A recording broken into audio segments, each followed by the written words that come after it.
Coming up on DC News Now. Heavy rain and strong winds continue across the DMV today. We'll let you know when the worst of this storm will work its way through. The heavy rain and strong winds creating hazardous conditions in our region. Schools close early and businesses prepare for flooding. We've got team coverage across the DMV. Plus, if your property is damaged by severe weather, what sort of help are you entitled to? We're helping you stretch your dollar if the unimaginable happens. Then in Tech Talk, a platform creating a community for those with rare or chronic illnesses. I have to really schedule my life around my illnesses. Offering a safe space to talk and access to information. You're watching the station covering all of the DMV. This is DC News Now. And thanks for joining us on this Tuesday. For DC News Now, I'm Mark Hall. And I'm Annalisa Gala. It's another DMV first warn day. A winter storm system plaguing much of the country is now bringing heavy rain and strong winds to our area. And looking out at the roadways right now, this is I-495 in Virginia near the American Legion Bridge. Not quite rush hour, but already some issues as the rain continues to create problems for drivers. And taking another live look outside, it's tough to see there, but this is our live cam from Roslyn from the rooftop here in Georgetown.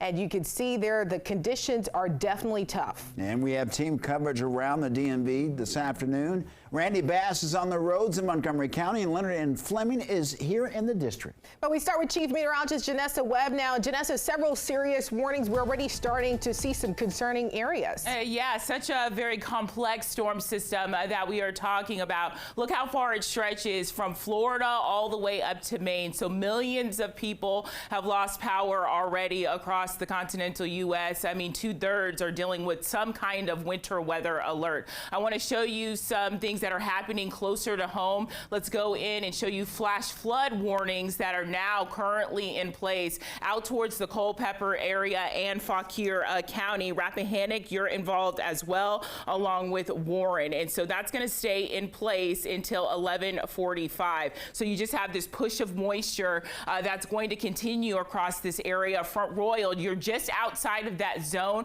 We've just had so much moisture just in a very short period of time. And folks, this is just the beginning of this storm system. It's a very fluid situation that we're seeing. And so we're seeing multiple reports. We have team coverage today. And so if you see our meteorologists coming in and out and giving me these little sticky notes, because we want to keep you informed as things are definitely progressing across the area. We have Rock Creek near DC. There's a line approaching flood stages. And so we have river flooding that's going to be ongoing across the metro area, and still have that aerial flood warning in parts of the DC metro area. So a lot going on. Also Prince George's County, we have trees that are currently in a home at the 8,600 block of Mammoth Drive in Upper Marlboro. And so multiple trees in a home out that way. And really, folks, as will continue to say,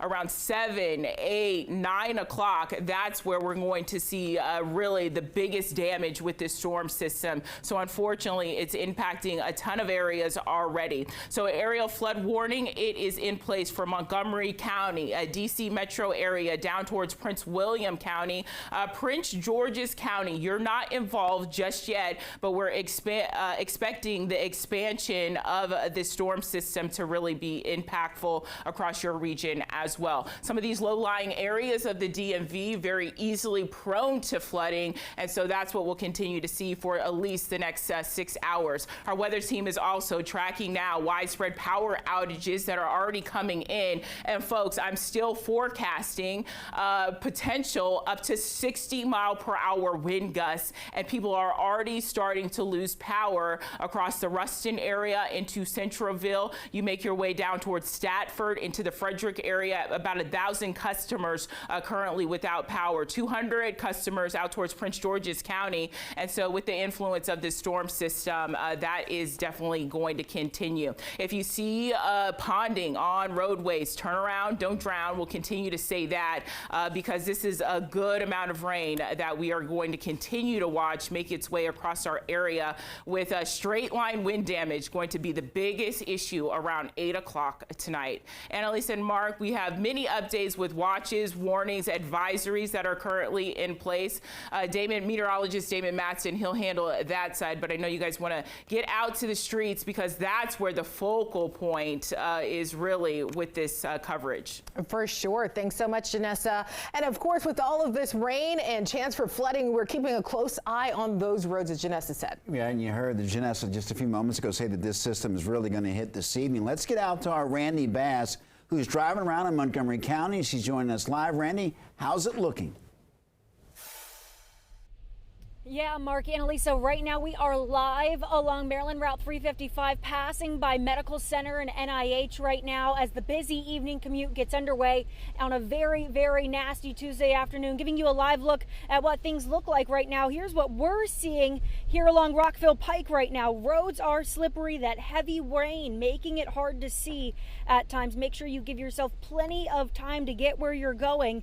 But if you can, though, it's a good night to stay in. Make dinner at home if you can. If you do have to head out, make sure your lights are on. We've seen several drivers out here without them on. That makes you really hard to see out on the road, and that is exactly what you don't want on a day like today. Traffic conditions right now around the region, not seeing anything too bad. A lot of people were able to head home early from work. A lot of students left school early today ahead of this rainstorm, trying to get ahead of it all. I saw traffic start to build this afternoon around 2:30 when I was out and about, but still, people are out and about on the roads right now. And I'll turn it back around and give you another update here. We are heading towards Kensington, Maryland right now. That's our next destination. If you know that area, it's an area that's very prone to flooding right there along Rock Creek. You just heard Janessa talking about that a few moments ago. That's an area where they are very used to flooding. We're heading there now to check on conditions there.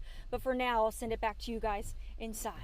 All right, Randy Bass, thank you. And let's check in with meteorologist Damon Matson with a closer look at the watches and warnings in effect right now. Yeah, Damon, definitely messy out there. Yeah, indeed. And we're seeing those conditions again worsen as we go over the next several hours into the evening and overnight hours. I just got an update in actually from the National Weather Service here just a few minutes ago. We have another flood warning. This is down towards central Virginia, including Madison and Orange counties. That goes until midnight tonight. So now we have flood warnings expanding from central Virginia all the way up through the D.C. metro into central Maryland. So most of the DMV now is being covered in those flood warnings as we continue to see that steady to heavy rain come down and those water levels continue to rise. So we have multiple warnings in effect. We also have flood watches that do remain in place for this threat of flooding straight into the morning tomorrow. So that covers nearly the entire DMV there.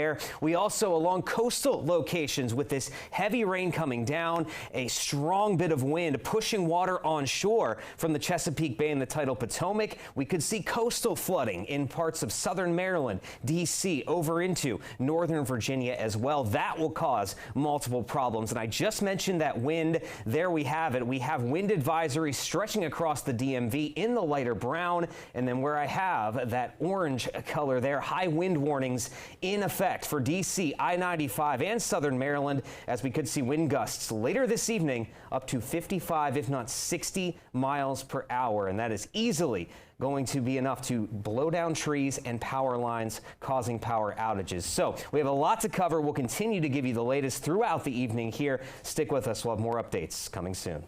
All right, Damon, thank you. Meanwhile, in Prince George's County, officials passed out sandbags to residents who might need them.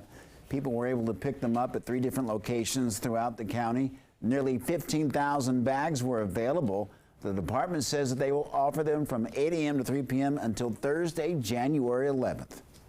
We have about up to 15,000 sandbags available for Prince George's County residents to come by and pick up to 15 per household, just to mitigate any type of flood risk if they live in any high flood areas, any lay-lowing areas, just to ensure that they can stay safe during these high, risk events. And schools in Prince George's County were also dismissed early today. All right, meanwhile in Virginia, let's get over to now our Haley Milon. She's live in Old Town Alexandria, an area that's actually known for flooding. And Haley, you talked to some business owners there who were getting ahead of the flooding. How are they preparing? Hey, Mark, Annalisa. Yeah, we did talk to several business owners who took up on the city of Alexandria's offer to provide free sandbags to prep their businesses. Now, I've been here all day watching the water levels. It started as, puddles. These storm drains, as Annalisa said, are notorious for not absorbing enough water quickly enough. And within the past couple hours, some folks being very brave driving through standing water there, going past Duke Street, within the past couple hours, the drains have just become so overwhelmed. I was actually on the other side of this street here. The Starbucks closed early. Other businesses closed early for fear that their employees' cars might get flooded out. I'll just show you how deep this water is. Not unusual for this area. Again, I'm not going to step into the street. I'm actually standing on the sidewalk, and it's pretty much halfway up to my knees. If I had to guess, guys, I would say that the water is probably close to 2 feet there. Here in the bottom half of Duke Street, we see the marina and the boats right there, the chop on the river. But again, people who know this area say that this water, this problem, isn't really the river rising. This is the stormwater drains not being able to absorb all of the water that's coming down from this storm. And as our weather team has reported, this is only going to get worse throughout the evening as more rain comes down. The rain has picked up a little, but it's been pretty steady all day. Now, we do want to warn drivers, please, if you see standing water, do not experiment. Do not see if your car can double as a barge, because very likely it can't, and this water is going to keep rising. There's a mid-size SUV, and it's kind of risking it. So if you see standing water, if you're in the area, just turn around, find another way. A lot of road closures are in place at this point, but still, don't experiment. We'll be here throughout the evening, keeping an eye on things, but again, hopefully these sandbags will hold up for these businesses here, because this water is not showing any signs of stopping. Mark, Annalisa?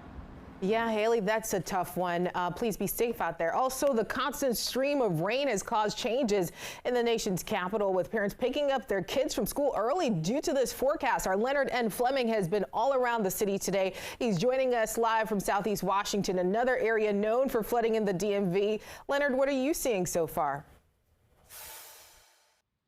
Well, Mark and Annalisa, in one word, it is nasty. Nasty out here. We are in an area the district deems a flood zone near the Anacostia River, as you mentioned.